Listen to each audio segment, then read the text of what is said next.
The Great Reset stops here. The Charlie Kirk Show. Welcome back to the Charlie Kirk Show. We're here with Daisy and Danny, the Gen Z, the Zoomers, who are telling us why Gen Z is blackpilled. But it's easy for us to say, don't blackpill, as Charlie would say, but we do have to engage with reasons to not blackpill. We have to use our faculties. We can't just be blind here. And we want to Charlie would also give advice to the administration, and I think we can get into that advice. So we'll do that definitely in the next segment. But I just want to flag one of the most obvious reasons is, as Danny said, they care about immigration. We're making gradual progress on deportations. We have the big progress of shutting down new arrivals at the border. And what's great about that is it actually ties into other issues that we've discussed. The affordability question, the housing question. What drives the cost of homes? You can probably tell me. Demand. Yes. And so what lowers demand? Not pumping in millions of people a year. That puts pressure on rents, and that puts pressure on everything else, and it causes all housing prices to rise. That's the nature of the market. And I think there's a lot of room for communication where you say, in the long run, this new border will improve things. We'll expand on this after radio rejoins. Just a sec.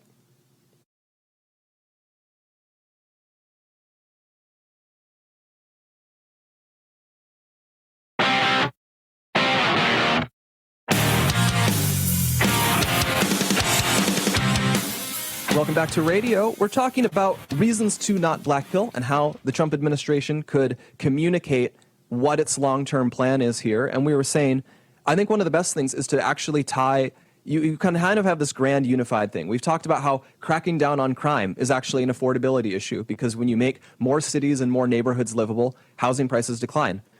Also, when you fix the border, in the long run, house prices will decline. And we can be frank, there are going to be short-term shocks. A lot of businesses, Charlie would complain about this all the time. There are businesses that got addicted to low-wage illegal labor, and there's going to be something of a shock as you get away from that. And housing construction is one of those things. There's a lot of illegal labor there. There's a shock. It's like if you're an alcoholic, which you shouldn't be, because Charlie would tell you not to be. Yeah. If you quit it all at once, it's actually very painful. It's very difficult. That's why people have so much trouble doing it. And illegal immigration is like America's great addiction.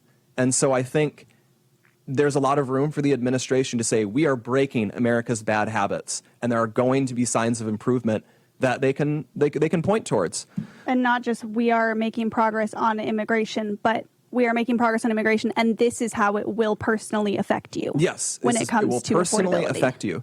One thing, I'm wondering how we can best communicate this. This was a thing we saw this morning that in the past year, 51% of homes have actually decreased in value. And that's obviously not great if you're a homeowner looking to sell, but no. Charlie would say, great. Our top priority does need to be making sure young people have those affordable homes. Yeah. And I think at the least the long run pitch has to be, we do need more affordable homes for people. And the great way to square that circle is you can build new homes that are affordable, and then hopefully you can try to have both sides of the coin.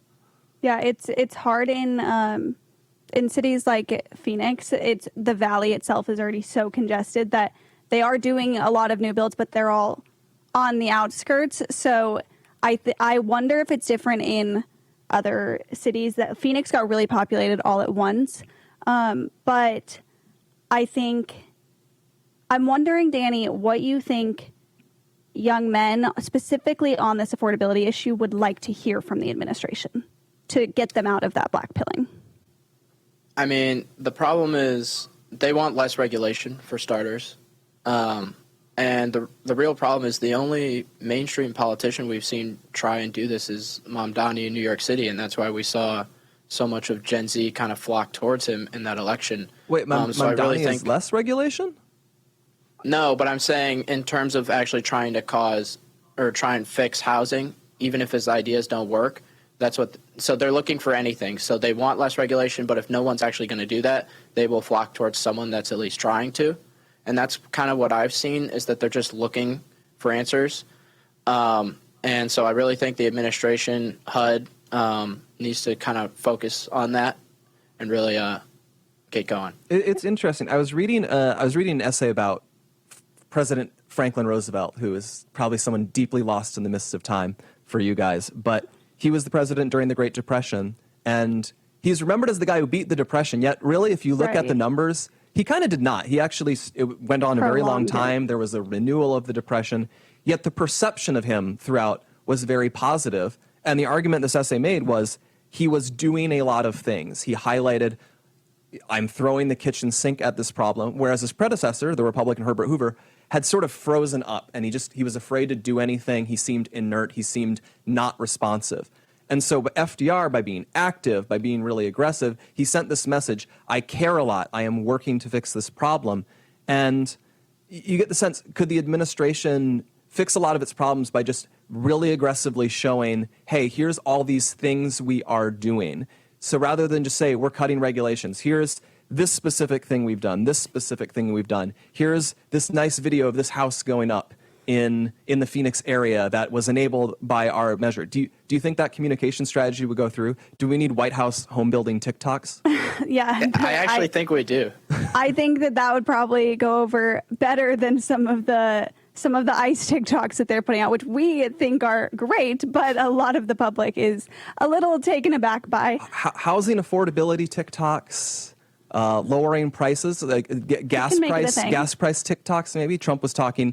He's saying gas prices are lower. He was talking about Thanksgiving being more affordable, but you really need to give a visual angle to this. Well, and I think just having which Charlie was really good at, having some empathy for Gen Z, where, like we kind of talked about at the beginning, we can talk about how eggs are cheaper, gas is cheaper. Most of Gen Z is now purchasing those things on their own, largely for the first time. So they can hear about that it's cheaper. It still doesn't feel cheap to them. So I think the messaging is really important. All right. We'll be back. We'll be having Frank Turek in hour 2, but we also have a very big announcement that we are making at the top of the hour on something we've been asked about a lot. You will not want to miss it.